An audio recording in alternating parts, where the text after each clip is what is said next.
दर्शन घ्यायला आणि ते आपले गणपती बाप्पा विराजमान आहेत पोखरण रोड नंबर 2 वरती, पोखरणचा राजा या नावाने, आणि त्याला मानाचा पहिला गणपतीही बोललेला आहे.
आपने देखे कि गणपति बापा कितने सुंदर दिख रहे हैं।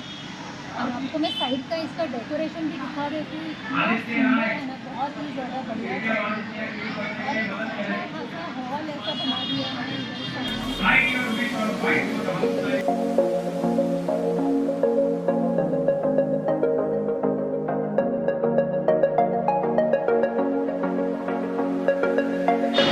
ओके गाईज, मी आली आहे पाचपाखाडी येथे. ठाण्यामध्ये पाचपाखाडी आहे आणि पाचपाखाडी येथे मी ठाण्याचा राजा बघायला आलेली आहे. So I show you. Last year सुद्धा मी आलेले होते इकडे आणि त्यावेळेला सुद्धा समवॉट सेमच डेकोरेशन होतं, निदान एंट्री तरी सेमच होती. आता बघूया पुढे कसं आहे, किती आहे ते. हा आहे ठाण्याचा राजा. पण हे मस्त केलं आहे की गणपतीचं सस्पेन्स ठेवलेला आहे, बाहेरून दिसतच नाही.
नववे अवतार बुद्ध.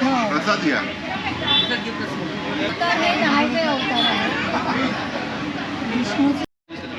मंदिराला पण इकडे ठेवलेला आहे.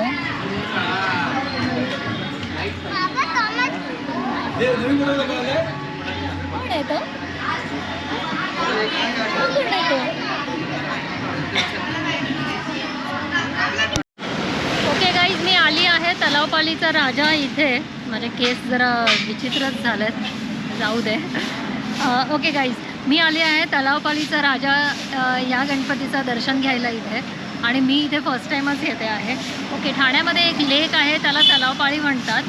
आणि तिथे आज भरपूर सगळे विसर्जन चालू आहेत. आज 5वा दिवस आहे विसर्जनाचा, गणपतीचा 5वा दिवस आहे. 5 दिवसांचे गणपती आज विसर्जित करण्यात येत आहेत. म्हणून पण इतकी काही मला जास्त गर्दी नाही लागली, पण आवाज खूप होते. ऑफकोर्स ते विसर्जनाच्या वेळेला सगळे बेंजो आणि ढोल ताशे वगैरे सर्वजण घेतात, खूप मजा असते. ते मी सर्व बघत आलेली आहे. चला तर आपण तलावपाळीचा राजा बघूया. हा आहे आपला साधा भोळा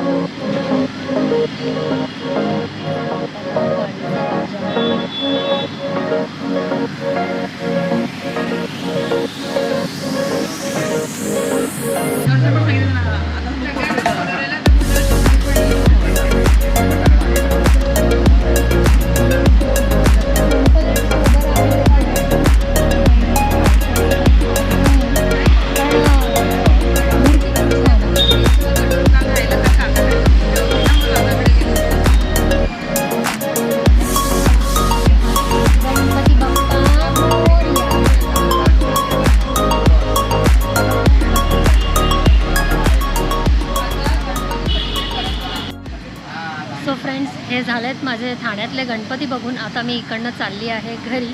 तुम्हाला हा माझा व्लॉग कसा वाटला हे तुम्ही मला नक्की कमेंट्समध्ये नक्की सांगा. आणि माझ्या चॅनलला सबस्क्राईबही करा, लाईकही करा, कमेंटही करा. ओके, मी इथे बघितलं ना तर तलावपालीवरतीच आहे ना सर्व गणपती, आज 5 दिवसांचे गणपतीचं विसर्जन चाललेलं आहे. तर मी तुम्हाला काही केक दाखवू शकते तिकडे. विसर्जित करताना नाही, पण लोक इकडे जी गणपती घेऊन आलेली आहेत ते मी तुम्हाला नक्की दाखवू शकते. आमच्या घरी जेव्हा गणपती यायचा ना, माझ्या आजीकडे यायचा, म्हणजे माझ्या मम्मीच्या मम्मीकडे. तर तिथे यायचा, मामाकडे यायचा गणपती. तर असं तो विसर्जन करायला जाताना ना एवढं असं रडायला वगैरे यायचं ना की बापरे, अरे गणपती बाप्पा का चाललेत. आणि जे शो यू, मी त्या रस्ता आता क्रॉस नाही करत. बघू शकता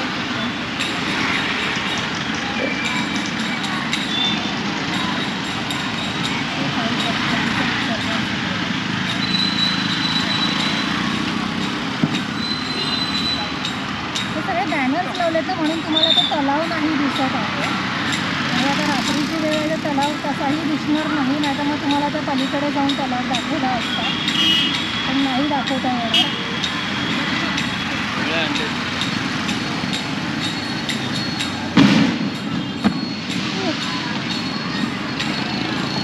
पण रात्रीची पण बघा ना, आता किती वाजलेत, 9:30च्या सुमारास झालेत. आणखीन किती चहलपहल आहे. असं फेस्टिव्ह सीझन असेल तर ते काय सांगायची गरजच नाही आहे. गेल्या वर्षी तर मी लालबागला गेलेले होते, असं वाटतच नव्हतं की रात्रीचे 3 वाजलेत का 4 वाजलेत. एवढी गर्दी, माय गॉड, प्रचंड गर्दी की आपल्याला चालायला पण जागा नाही, एवढी गर्दी तिकडे होती.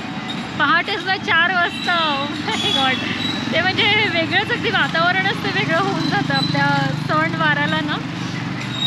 वातावरण ते सगळं एकदम मंगलमय होऊन जातं, एनर्जेटिक होऊन जातं. ती वाईबच हवेमध्ये एनर्जेटिक एवढी असते की तुम्ही त्याला डावलवूच शकत नाही. तुम्ही असे घरामध्ये पडून राहूच शकत नाही.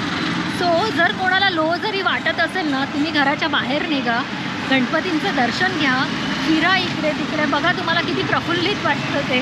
आणि माझ्या चॅनलला सबस्क्राईब करा तर तुम्हाला अजून जास्त प्रफुल्लित वाटेल. ओके, बाय, भेटूया आपण नेक्स्ट ब्लॉगमध्ये. Till then bye bye, take care, please take care.